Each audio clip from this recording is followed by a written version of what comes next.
Assalamualaikum warahmatullahi wabarakatuh. Salam sejahtera untuk masyarakat seluruh Indonesia.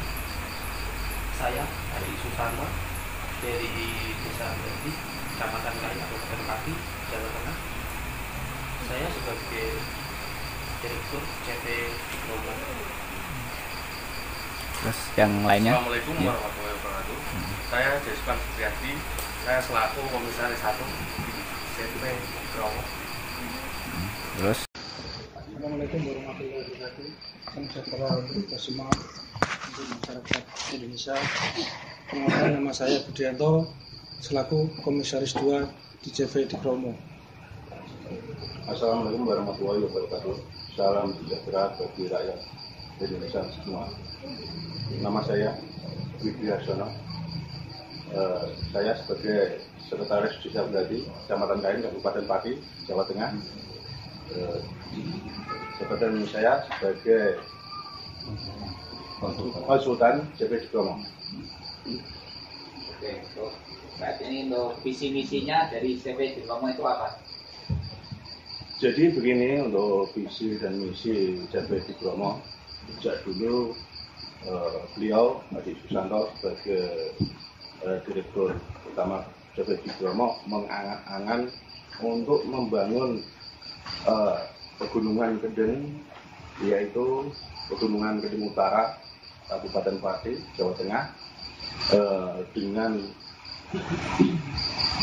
pembangunan wisata tersebut, maka secara otomatis akan mengangkat perekonomian di wilayah tersebut. Mungkin ada yang lain tambahan misinya? Visi misinya yaitu Mas, 1 itu agar Desa Berarti khususnya menjadi desa pariwisata.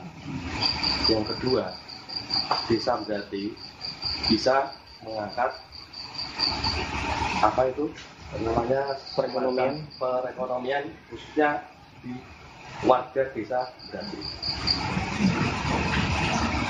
Ya, tujuan dari CV di Bromo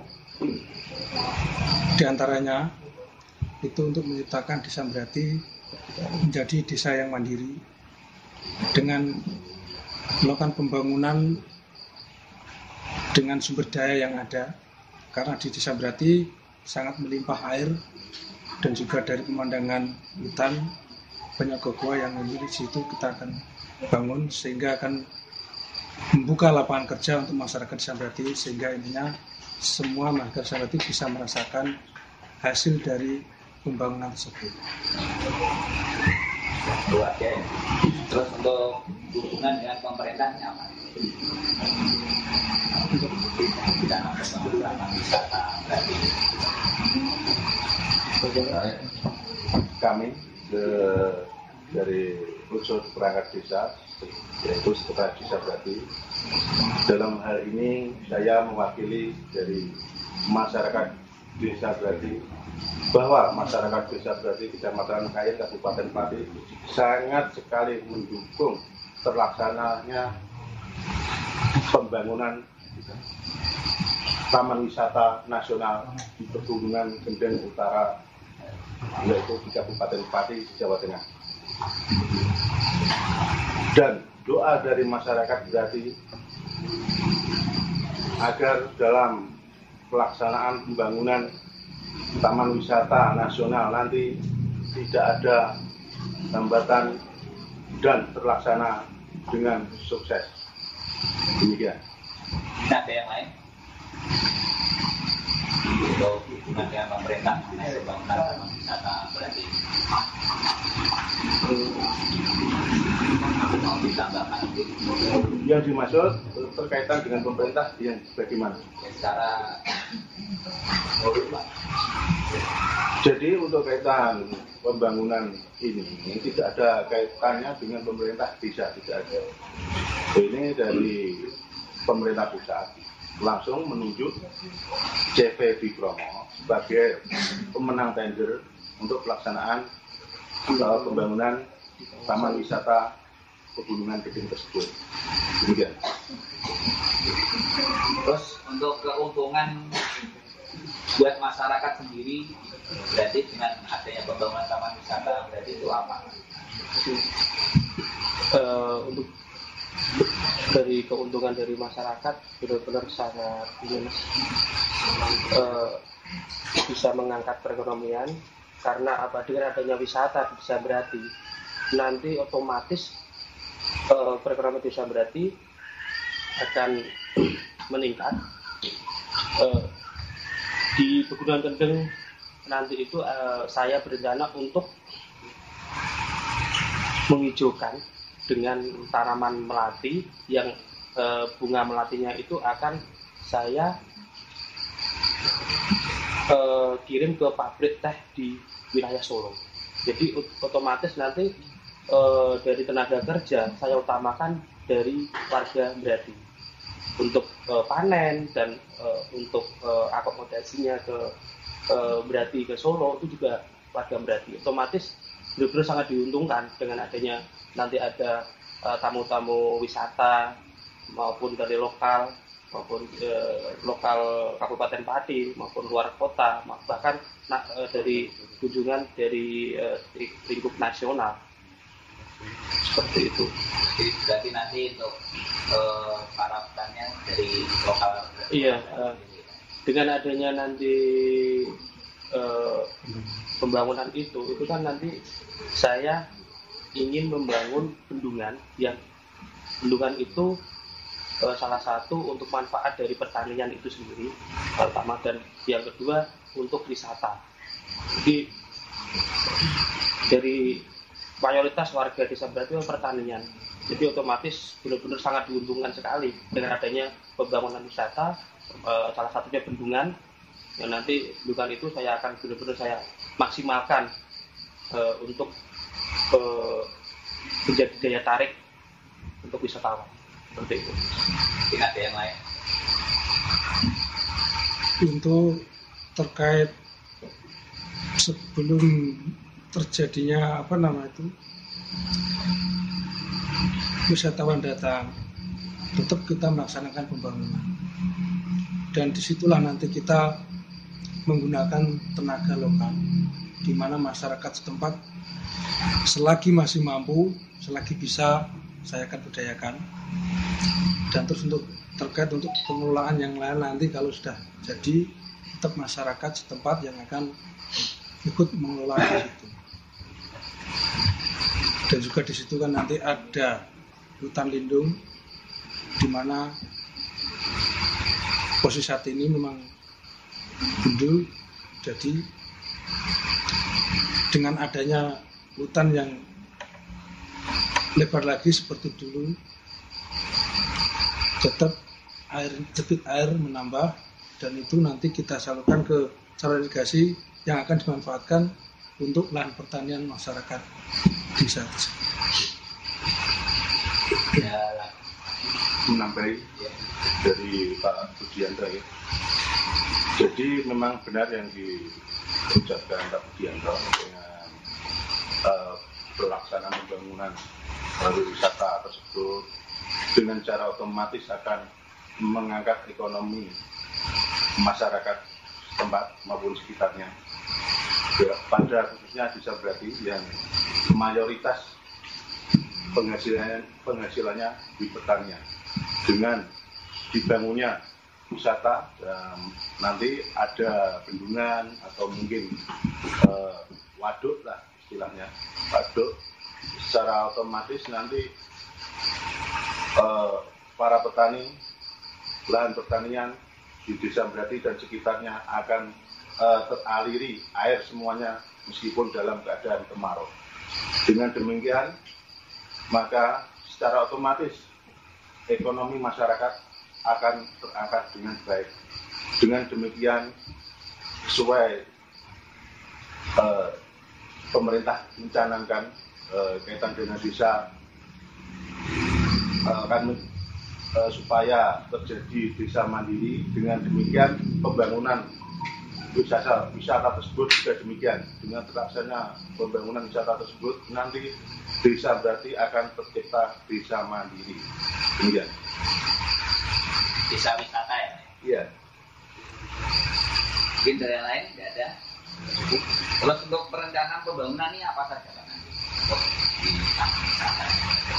Oh iya, untuk itu memang ini Pak, angan-angan saya untuk melestarikan Gunung Kendeng ya dengan cara untuk nguri-nguri membangun pertama memang penghijauan ya tadi saya sebutkan tadi di awal, kebun melati, dan yang untuk ada di atas gunung itu nanti ada sanggar musik seni dan budaya, resto, kafe, dan ada biang lala atau semacam biang lala di atas gunung. Dan gua-gua itu nanti saya akan angkat, dan masuk bendungan tadi. Di atas bendungan itu kan ada tebing kanan kiri, nanti saya ingin ada jembatan untuk menyambungkan tebing itu, dan ada flying fox, dan di sekitar bendungan ada taman-taman, dan ada kereta seperti kayak sepur. Nanti itu bisa keliling di atas gunung, muter, ada aksesnya. Berarti untuk wisatawan benar-benar bisa dimanjakan dengan pemandangan alam yang benar-benar luar biasa. Berarti mungkin kedepannya mungkin ada inovasi-inovasi yang terbarukan biar wisata di Desa Merapi di Gunung Kendeng ini tidak monoton dan bisa mengikuti perkembangan zaman. Seperti itu. Selain Melati, mungkin ada bunga lain Pak? Untuk saat ini rencana saya Melati, dan rencananya saya nanti bisa sesuai kondisi ini Mas, kondisi tanah dan kondisi cuaca. Mungkin ada bunga mawar, jadi nanti dilihat dari kejauhan itu Gunung Kendeng itu warna-warni, nah, seperti itu. Tidak ada yang lain? Di sisi dari untuk pembangunan wisata alam, di situ juga kita akan mengangkat wisata religi, di mana di situ juga ada peninggalan zaman Belanda, dan juga ada kejadian G3 PSPKI di situ. Nanti kita buat monumen. Jadi semua di situ komplit terkait, memang banyak peninggalan sejarah di situ dari Belanda, ini terkait G3 PSPKI, wisata religi, dan juga wisata alam.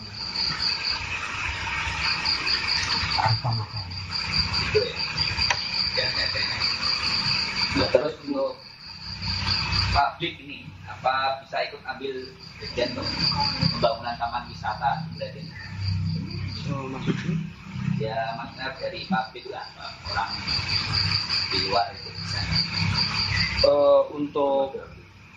Untuk pasti bisa Pak, soalnya kan gini, untuk warga Desa Merapi juga saya yakin nggak semua bisa menghandle atau menguasai apa yang saya mau terapkan. Tetap saya ambil tenaga ahli yang profesional dan konsultan dari luar. Pasti saya ikut disertakan untuk upaya pembangunan wisata di Gunung Kendeng ini berjalan dengan sesuai harapan, aman, lancar, dan jadi pengunjung itu benar-benar dia nyaman saat berkunjung di Desa Merapi. Gitu. Ya saya Pak. Dulu Pak Edi Arsono mau menambahkan. Cukup. Ini yang khusus untuk Pak Gare ya, sebagai konsultan ini ya. Ya ini bagaimana aspek untuk masyarakat mendukung apa tidak dengan pembangunan taman wisata Merapi ini? Tadi sudah saya utarakan untuk saya mewakili masyarakat Desa Merapi bahwa masyarakat Desa Merapi sangat mendukung sekali dengan pelaksanaan pembangunan Taman Wisata Nasional di Desa Merapi atau di Pegunungan Gendeng Utara Kabupaten Pati Jawa Tengah tersebut. Jadi tidak perlu diragukan lagi untuk masyarakat desa berarti sangat mendukung sekali. Terus untuk fasilitas desa yang kurangnya apa saja? Untuk desa kami di Sambrati, untuk fasilitas desa tentu sangat banyak kekurangannya. Pertama, untuk balai desa sendiri masih sangat sederhana sekali, dan itu perlu dibangun. Inovasi ya? Iya, bangun supaya tidak ketinggalan dengan desa lain, dan itu adalah ikon desa Brati, harus diutamakan. Untuk kaitan pemerintahan ya. Terus untuk infrastruktur, jalan poros desa perlu dibangun keseluruhan total, dilebarkan, dan perlu dikasih drainase agar air bisa lancar. Terus jalan-jalan persawahan juga masih banyak belum tersentuh untuk pembangunan, maka sangat diutamakan sekali dengan adanya pembangunan taman wisata nanti. Jalan sawah juga dibangun. Dan ketiga yaitu irigasi. Tadi sudah diutarakan saudara Bapak Adi bahwa perlu dibangun bendungan untuk sebagai tandon air bagi masyarakat desa Brati, khususnya bagi petani. Jadi agar dalam musim kemarau tidak perlu lagi kekurangan air atau gimana, cukup dengan bendungan tersebut maka teraliri air semua. Dan keempat yaitu berkaitan pegunungan. Pegunungan di situ juga ada potensi yang dibangun waduk. Dengan demikian juga nanti akan mengurangi banjir sebagai untuk menampung air di kemarau, juga untuk pertanian khususnya. Cukup demikian. Jadi selama ini belum ada ya, Mas? Belum ada. Terus untuk bagaimana nih untuk kepemimpinan Kades sekarang untuk pembangunan desa di desa Brati sendiri? Jadi untuk kaitan Bapak Kepala Desa melaksanakan pembangunan tersebut masih sangat kurang dalam arti kurang anggaran, meskipun sudah disuplai dari dana desa maupun aspirasi, tapi banyak sekali yang belum tersentuh dengan keterbatasan anggaran dari pemerintah. Karena khusus dana desa itu kan dipotong anggaran COVID dan BLT dan posyandu dan lain sebagainya. Jadi untuk dana desa sendiri sangat sedikit untuk dilaksanakan fisiknya karena keterbatasan anggaran tersebut. Demikian. Ya, untuk misalnya kearifan lokal yang perlu dianggap sebagai pariwisata. Kearifan lokal sendiri, kearifan lokal bisa dianggap sebagai wisata apa? Peninggalan sejarah, misalnya tempat Rogoboyo, budayanya itu. Terus yang di wilayah Sukoila ada itu makam Angling Darmo, itu terus diangkat juga. Terus makam Mbah Sobo Menggolo di Desa Brati, dan tadi makom Mbah Reso. Reso itu sesepuh Desa Brati zaman dulu yang dia yang benar-benar nguri-nguri Gunung Kendeng, jogo Gunung Kendeng, dan nanti saya ingin untuk melestarikan dan membangun biar supaya layak untuk ada misalnya anak putu yang di desa berarti bisa berkunjung dan bisa ziarah. Soalnya selama ini memang benar-benar hanya di tengah-tengah sawah dan itu belum tersentuh anggaran sepeser pun dari pemerintah. Jadi hanya makam biasa. Ya. Nanti saya ingin untuk benar-benar nguri-nguri. Kayak Punden Mbah Ronggoboyo, Mbah Manggolo Seto, tadi yang disebutkan sama Pak Widiarsono. Seperti itu.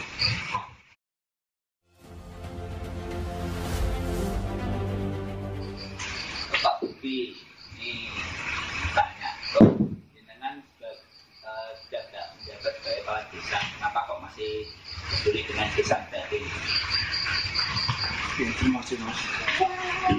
Karena memang visi dan misi saya, awal mula saya mencalonkan diri sebagai kepala desa berarti di tahun 2015 dan saya kemarin terpilih saya di tahun 2015. Memang saya punya misi yaitu menciptakan desa berarti menjadi desa mandiri dengan membuka potensi desa, potensi alam yang ada di Sembrati yang bertujuan untuk meningkatkan kesejahteraan masyarakat desa Sembrati sehingga masyarakat Sembrati bisa terangkat perekonomian dan juga bisa mengangkat nama desa Sembrati itu sendiri dan juga bisa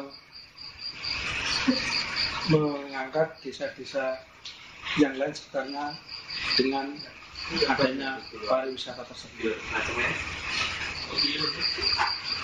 Karena itulah memang visi dan misi saya sejak awal saya mencalonkan diri sebagai kepala desa. Untuk acuan pemerintah gimana Pak? Pembangunan taman wisata berarti?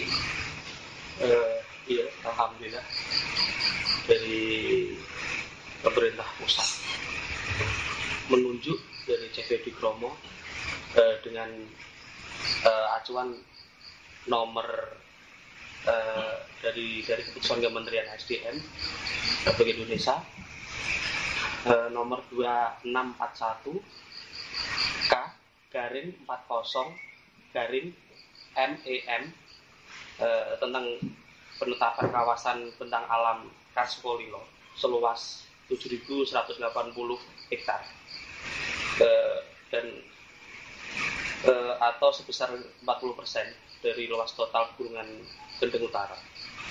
Seperti itu. Jadi dengan acuan dari Kementerian SDM nomor surat yang tadi saya sebutkan adalah sebagai dasar saya untuk membangun wisata di Gunung Kendeng. Seperti itu.